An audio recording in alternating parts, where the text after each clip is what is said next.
সাম্প্রতিক সময়ে সিনিয়র সাংবাদিক, দড়িবাজ সাংবাদিক, ছাগল অথর্ব সাংবাদিক এবং সাংবাদিক নামে কলঙ্ক, তারপর আরও অনেক অশ্রাব্য গালাগাল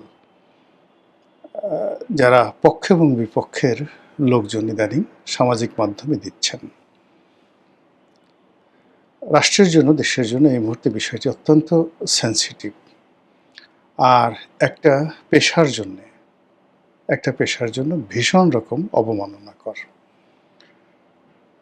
মূলত যে আমাদের দেশে সাংবাদিকতা, এটা যে ফাউন্ডেশন, সেই ফাউন্ডেশনের একটা গৌরবময় ঐতিহ্য। সে ঐতিহ্য ভারতের চেয়ে কোনো অংশে কম নয়। আপনি যদি 50-এর দশক ধরেন, 60-এর দশক ধরেন, বঙ্গবন্ধুর জমানা 70-এর দশক ধরেন, এমনকি এরশাদ জমানা ধরেন, এরশাদ জমানা পর্যন্ত 80-র দশক পর্যন্ত বাংলাদেশের সংবাদপত্র জগতের যে গ্লোরিয়াসনেস, মালিক, সম্পাদক, সাংবাদিক, তাদের যে মান, মর্যাদা এবং সম্মান যে পর্যায়ে ছিল, আসলে অন্য কোনো শ্রেণী এবং পেশা তারা এই সম্মানটা ক্লেমই করতেন না যে আমরা আসলে ওইরকম সম্মানিত। একটি পত্রিকাতে সাধারণত জুনিয়র স্টাফ রিপোর্টার হিসেবে কেউ ঢুকতেন, জুনিয়র সাব এডিটর হিসেবে ঢুকতেন, যেগুলোকে অ্যাপ্রেন্টিস বা শিক্ষানবিশ স্টাফ রিপোর্টার বা সাব এডিটর বলা হয়। মানে যারা অফিসে বসে বসে এই নিউজগুলো, বিদেশি যে রয়টার্স, তারপর বাংলাদেশ সংবাদ সংস্থা ইউএনবি, সেখান থেকে যে নিউজগুলো আসতো এগুলো অনুবাদ করতেন। ইংরেজি খুব ভালো জানতে হতো। বাংলা পত্রিকায় যারা চাকরি করতেন এই এডিটোরিয়াল সেকশনে, তারাও খুব ভালো ইংরেজি জানতেন, একই সঙ্গে বাংলা জানতেন। আর যারা রিপোর্টিং করতেন, তো সেই রিপোর্টারদের মধ্যে অনুসন্ধিৎস ক্ষমতা, ইনভেন্টরি পাওয়ার এবং সহজে যে কোনো ক্ষমতাকে প্রশ্ন করা এবং যার তার কাছে মাথা না নোয়ানোর যে একটা অদম্য যে স্পৃহা, আগ্রহ, এই দুটো যোগ্যতা আমি যে সময়টাতে সংবাদপত্রে ছিলাম তখন আমি দেখেছি। প্রায় ভালো ভালো সব পত্রিকাগুলোতে বিশাল লাইব্রেরি ছিল। সেই লাইব্রেরিতে সবাই বাংলা এবং ইংরেজি মানে নিখুঁতভাবে পড়তেন। ইতিহাস, শিল্প, সাহিত্য, সংস্কৃতি নিয়ে ভীষণ রকম আলোচনা হতো। সাংবাদিকদের বেতনও খারাপ ছিল না, ভালো ছিল। ধরুন তৃতীয় ওয়েজ বোর্ড অনুযায়ী যারা বেতন পেতেন, সাব এডিটর রূপে বা সিনিয়র সাব এডিটর রূপে, staff reporter, senior staff reporter রূপে, এই দুটোই মূলত post, staff reporter, senior staff reporter. এরপর এদের মধ্যে থেকে কেউ শিফট ইনচার্জ হতেন, কেউ নিউজ এডিটর হতেন। ইত্তেফাকে এই নিয়মটা খুব, মানে ইত্তেফাকে আসলে সিনিয়র রিপোর্টার এবং সিনিয়র সাব এডিটর এই দুটোই ছিল মূলত পোস্ট। এখান থেকেই যেমন দেখা গেল যে কেউ শিফট ইনচার্জ হতেন, কিন্তু তার বেতনটা ছিল সিনিয়র সাব এডিটর রূপে, বা কেউ নিউজ এডিটর হতেন, তো নিউজ এডিটর হতেন কিন্তু তার ছিল সিনিয়র সাব এডিটর রূপে। আবার সিনিয়র স্টাফ রিপোর্টার যারা ছিলেন এরাই চিফ রিপোর্টার হতেন। এই পর্যন্তই ছিল। আর সম্পাদক সাধারণত বেশিরভাগ ক্ষেত্রেই মালিকরা হতেন আগের জমানাতে। পরবর্তীতে সেটা এরশাদ জামানা, যেমন সানাউল্লাহ নুরি সাহেব আছেন, ওনাদেরকে আসলে পেইড বলা হতো। কিন্তু এর আগে যেমন তোফাজ্জল হোসেন মানিক মিয়া কিংবা আজাদের মৌলানা আকরাম খান, তারা সবাই পত্রিকার মালিক এবং সম্পাদক ছিলেন। এদের কথা আলাদা, মানে এটা এই যুগে কল্পনাই করা যায় না। তো এর বাইরে যেটা ছিল সেটা হলো সম্পাদনা, মানে সম্পাদকীয় বিভাগ ছিল, যেটা যারা পোস্ট এডিটোরিয়াল লিখতেন, বাইরের লোকদের লেখা নেওয়া হতো না। ওনারা সবাই সহকারী সম্পাদক রূপে নিয়োজিত ছিলেন। যেমন রাহাত খানের মতো মানুষ সহকারী সম্পাদক ছিলেন, নির্মল সেন সহকারী সম্পাদক ছিলেন, তারপর সেই সন্তোষ গুপ্ত সহকারী সম্পাদক ছিলেন। ইংরেজি পত্রিকাগুলোতে ওই সময়টাতে, মূলত আমি যে সময়টাতে চাকরি করতাম সেই সময়টাতে ইংরেজি পত্রিকা বলতে অবজারভার কি আমরা মনে করতাম যে এটা একটা পত্রিকা। এর মধ্যে নিউ নেশন ছিল, কিন্তু নিউ নেশন ঠিক ওরকম অতটা জনপ্রিয় ছিল না। অবজারভারের পরে ডেইলি স্টার আসে, কিন্তু ডেইলি স্টার মানে অবজারভারের পতন না হওয়া পর্যন্ত ডেইলি স্টার আসলে ডেইলি স্টারের জায়গায় আসতে পারেনি। তো এনিওয়ে যেটা হলো ডেইলি স্টারে কিছুদিন কাজ করার সুযোগ হয়েছে, অবজারভারে কিছুদিন কাজ করার সুযোগ হয়েছে। এই জিনিসগুলো ৮০-র দশক পর্যন্ত দেখেছি এবং তখন একজন sub editor, senior sub editor দরকার নেই বা একজন স্টাফ রিপোর্টার সরাসরি প্রেসিডেন্টের সঙ্গে তারা উইদাউট অ্যাপয়েন্টমেন্টে গিয়ে দেখা করতে পারতেন এবং তারা প্রেস ক্লাবে আসতেন, আলাপ আলোচনা হতো। মানে এটা একটা অসাধারণ, ধরুন চিত্রবাংলা কিংবা বিচিত্রা, চিত্রালী, এ সকল সিনেমার মানে এই সকল পত্রিকার যারা স্টাফ রিপোর্টার বা ধরুন সিনিয়র স্টাফ রিপোর্টার, তারা যদি ৮০-র দশকে নায়ক রাজ্জাককে একটা ছোট্ট সিরিয়াল দিয়ে খবর পাঠাতেন, আপনার একটা সাক্ষাৎকার নিতে হবে, তাহলে রাজ্জাক সাহেব এসে ওই পত্রিকার অফিসে উপস্থিত হতেন। এই ছিল পত্রিকার মান। এখন এই কারণ হলো কি, এই সাংবাদিকতার পেশাটা নিয়ে ৮০-র দশকে বলতে গেলে আগে সবসময়ই শাসক গ্রুপ ভীষণ রকম উদ্বিগ্ন ছিলেন, উৎকণ্ঠিত ছিলেন এবং এদেরকে কেনা যেত না, ভীষণ রকম কেনা যেত না। আপনি একজন চিন্তা করেন, একজন নির্মল সেন, একজন গিয়াস কামাল চৌধুরী, একজন আতাউস সামাদ, যারা স্টার হয়ে গিয়েছিলেন। তো মানে এর বাইরে অন্তত ১ ডজন ২ ডজন সাংবাদিক ছিলেন যাদেরকে সেই জমের মতো শাসকরা ভয় পেত। ঠিক সেই সময় এরশাদ জমানাতের শেষের দিকে সাংবাদিক কেনার একটা প্রকল্প চালু হয়ে যায়। তিনি ইত্তেফাকে ২-৩ জন সাংবাদিককে হাত করে ফেলেন। কিছু ব্যবসায়ীরা অনেক টাকা পয়সা দিয়ে মানে কয়েকজন সাংবাদিককে হাত করে ফেলেন। আমি নাম বলে কাউকে ছোট করব না। তাদের মাধ্যমে কলাম লিখানো কিংবা তাদের মাধ্যমে বই লিখানো, রাষ্ট্রপতির দরবারে বা কোনো ব্যবসায়িক গ্রুপ বা কোনো ধড়িবাজ মানে যাকে বলা হয় গ্রুপ অফ ইন্ডাস্ট্রিজ, তারা এরকম ৮০-র দশকের ধরেন এটা ৮৭-৮৮-র দিক থেকেই অপকর্মগুলো শুরু হয়।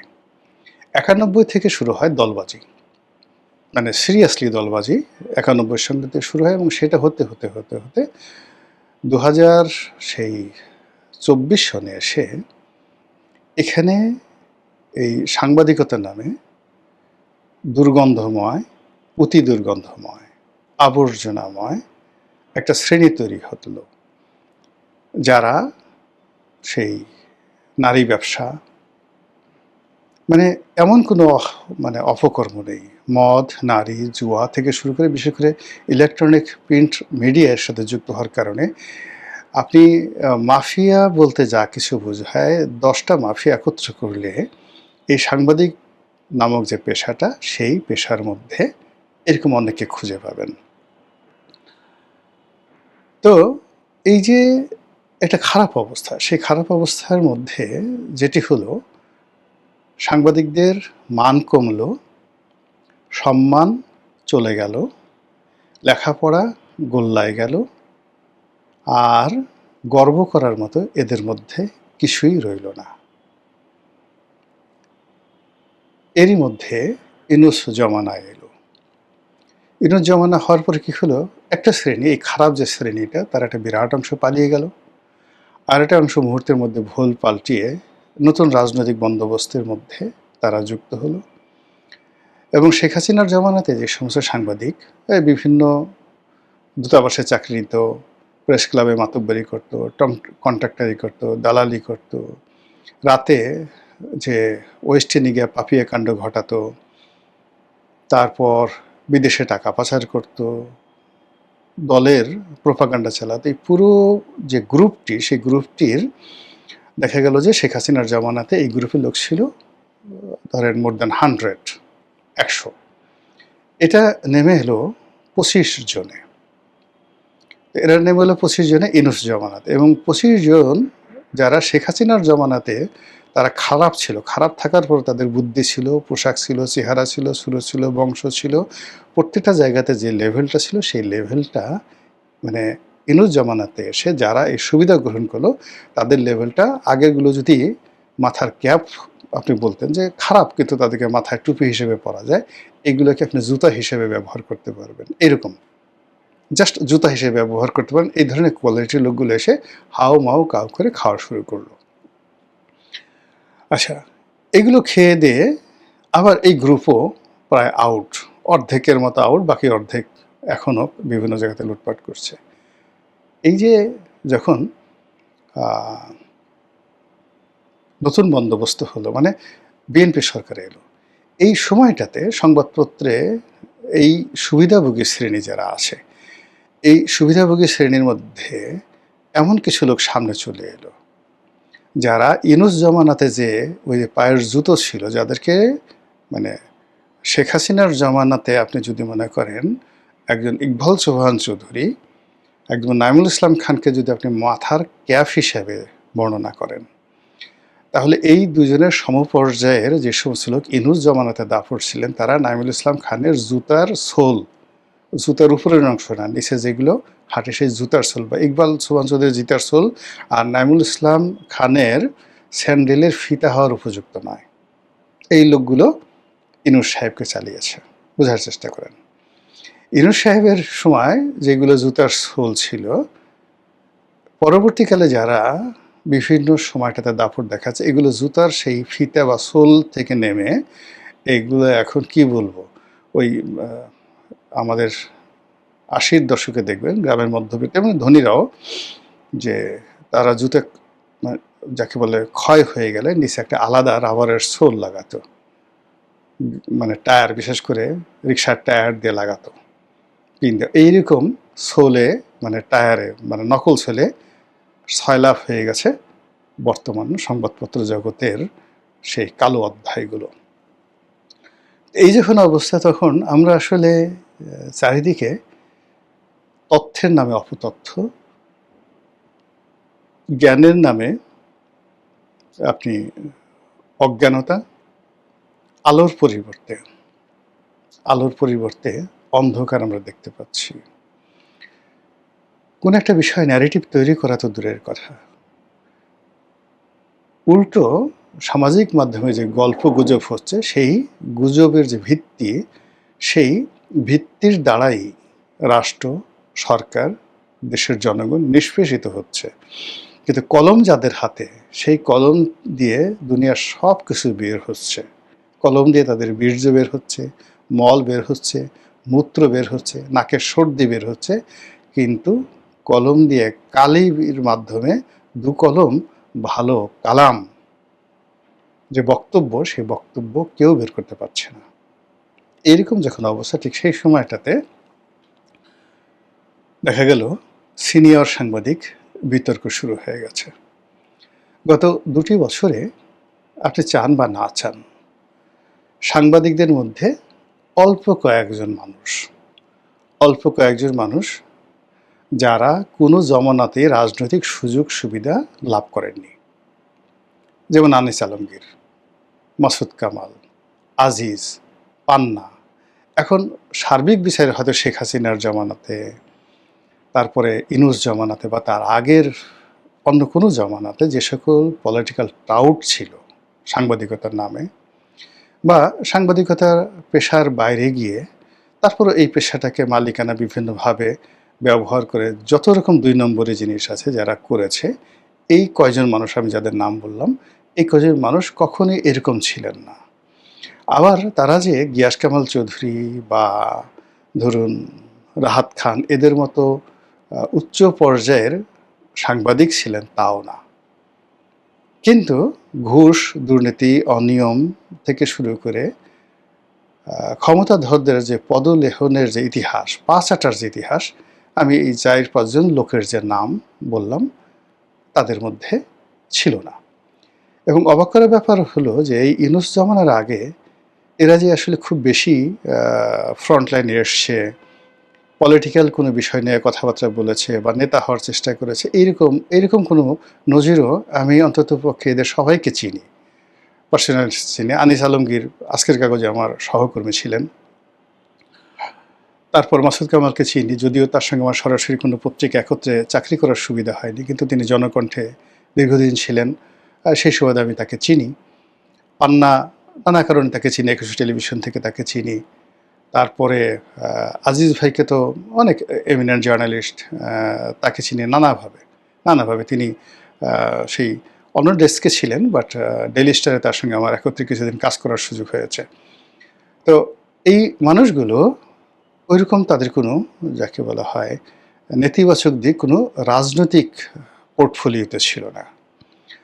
আর এর আগে তারা কখনো ওরকম সাহসী, কখনো মজলুম, মানে ইদানিং তো সংবাদপত্র জগতে খালি মানে কতগুলো যেমন কি নাম আসছে, অনুসন্ধানী সাংবাদিক, সাহসী সাংবাদিক, মজলুম সাংবাদিক, তারপর কি আছে মজলুম সাংবাদিক, এই নানা রকম নাম।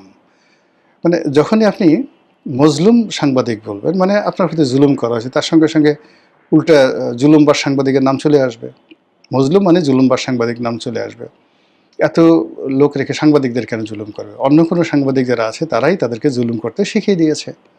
তো মজলুম সাংবাদিক, জুলুমবার সাংবাদিক। সাহসী সাংবাদিক, তার যদি কাউন্টার দেন কাপুরুষ সাংবাদিক আছে। যখনই কোনো একটা শব্দ একটা সমাজে প্রচলিত হয়ে যায় তখনই সেটার কাউন্টার একটা শব্দ থাকে বলেই সেটা হয়।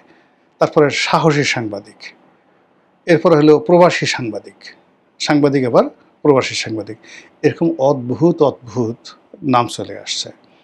কারো উপাধি আছে খাট কাঁপানো সাংবাদিক, তারপরে কারো উপাধি আছে টুপাইস কামানো সাংবাদিক, কারো উপাধি আছে জিম্মি সাংবাদিক, কারো উপাধি আছে ডাকাত সাংবাদিক। এইরকম নানার নাম, গন্ধ, দুর্গন্ধ, রূপ, লাবণ্য মিলিয়ে তছনছ যখন হয়ে গেছে তখন এই যে কয়েকজন লোক গত 2 বছরে সামহাও মানুষের আকর্ষণের বস্তু হয়ে গেছে। এরা কিন্তু ইউনূস জমানার আগে মানে ইউটিউব চালু হওয়ার আগে বা এই শেখ হাসিনার জমানাতে মানে তারা জাস্ট মাসুদ কামাল টকশোতে আসছেন, তারপরে আনিস আলমগীর বিভিন্ন টেলিভিশন চ্যানেলগুলোতে তিনি প্রধান নির্বাহী ছিলেন, সিইও ছিলেন একদম টেলিভিশন চ্যানেলে। তারপর সংবাদপত্র তো তার একটা লং আউটস্ট্যান্ডিং ছিল, পারফরমেন্স ছিল। কিন্তু ওভাবে পাবলিক ওরিয়েন্টেড এখন যেভাবে তাদের একটা ফেস পাবলিক ফেস হয়ে গেছে এটা তারা কখনোই ছিল না, এবং ওই চেষ্টাও তাদের ছিল না কখনো। আজিজ ভাইয়ের একই অবস্থা। কিন্তু গত 2 বছরে সামহাও দে বিকাম হিরো। লোকজন তাদের কথা শুনছে, তারা চাকরি করুক বা না করুক তাদেরকে মানুষ সাংবাদিক হিসেবে ভাবছে, অন্য কাউকে সাংবাদিক ভাবছে না, অন্য সবাইকে ওই যে জুতার তলা ভাবছে, জুতার শুকতলা ভাবছে, কাউকে হয়তো জুতার নিচে ওই যে টায়ারের যে সোল সেই সোল ভাবছে, কিন্তু এদেরকে সাংবাদিক ভাবছে। আর এদেরকে যখনই সেই সিনিয়র সাংবাদিক বলা হচ্ছে, সাংবাদিক বলা হচ্ছে, এরা যে কথাগুলো বলছেন সেই কথা দ্বারা যারা ক্ষতিগ্রস্ত হচ্ছেন তারা এদেরকে 2 চোখের বিষ মনে করছেন। এরপর অনেকে মনে করছেন আরে এদেরকে সবাই সিনিয়র সাংবাদিক বলছে, আমাকে কেন বলছে না? এদের ব্যাপারে মানুষ যতটা আগ্রহী, টেলিভিশন চ্যানেলগুলো আগ্রহী, এরা যে কোনো একটা জায়গাতে গেলে মানুষ অটোগ্রাফের জন্য আসে, তারপরে মানুষ তাদের পাশে এসে ছবি তুলে ফেসবুক, ইন্টারনেটে এদের সাথে মানে এদেরকে দাওয়াত করে খাওয়ায়, এদের সাথে ছবি তুলে দেয়। তো এইগুলো দেখে দেখে বহু মানুষের মানে রীতিমতো সারা শরীরে একটা রীতিমতো চুলকানি শুরু হয়ে গেছে। তাদেরও ইচ্ছে হয় যে না আমরা আর এই জুতার তলা থাকবো না, আমাদেরকেও ভালো কিছু একটা হতে হবে। কিন্তু সেটা হওয়ার জন্য যে ধরনের কথা দরকার, কাজ দরকার, কর্ম দরকার, সেই জিনিসগুলো করা তো আসলে রাতারাতি সম্ভব নয়। ফলে এই যে যারা ইতিমধ্যে এই 4-5 জন লোক ইতিমধ্যে যারা জনগণের আগ্রহের বিষয়বস্তুতে পরিণত হয়েছেন, জনগণ যাদের কথা শুনছেন তারা ফেসবুকে কিছু লিখলে জনগণ অ্যাটেন্ড করছেন, তারা টেলিভিশনে গেলে লোকজন অ্যাটেন্ড করছেন, সভা সমিতিতে গেলে অ্যাটেন্ড করছেন, হোয়াটএভার তারা যা কিছু করছে সব জায়গাতে অ্যাটেন্ড করছেন। আর এইগুলো দেখে মানে অনেকেই চিন্তা করছেন যে না আসলে এরা কিসের সাংবাদিক, এদের কারো চাকরি নেই বা কারো চাকরি আছে নাম কাগজে, এরা টেলিভিশনে আসে 1000-2 টাকার জন্য, 1000-3 টাকার জন্য, এই ধরনের নানা কথাবার্তা বলে যখন অপদস্থ করার চেষ্টা করা হচ্ছে, ঠিক সেই সময়টাতে আবার যারা সিনিয়র সাংবাদিক তাদের মধ্যে বেশ কয়েকজন আছেন, তারাও তো মুখারা কম না, ইতিমধ্যে তারা প্ল্যাটফর্ম পেয়ে গেছেন, ইতিমধ্যে তারা বুঝে গেছেন সাহসের মূল্য অনেক বেশি। বিশেষ করে পান্না, তারপর আনিস আলমগীর জেল খেটে এসেছেন, জেল খেটার পর তাদের আরও সাহস বেড়ে গেছে। তো তারা নিদারুণভাবে সমালোচনা করছেন তাদেরকে, যারা তাদেরকে সমালোচনা করছেন, এবং এইভাবে কি হচ্ছে একটা যাকে বলা হয় নিদারুণ বিতর্ক শুরু হয়ে গেছে। এবং সেই বিতর্ক যদি চলতে থাকে আপনি দেখবেন যে এই অন্ধকার জগতের মানে এই সাংবাদিকতার নামে যারা অপসংস্কৃতি, অপসাংবাদিকতা, অপতথ্য এবং অপকর্ম, সবগুলোকে ককটেল বানিয়ে যারা খাচ্ছে তাদের অনেকের মুখোশ উন্মোচিত হয়ে যাবে।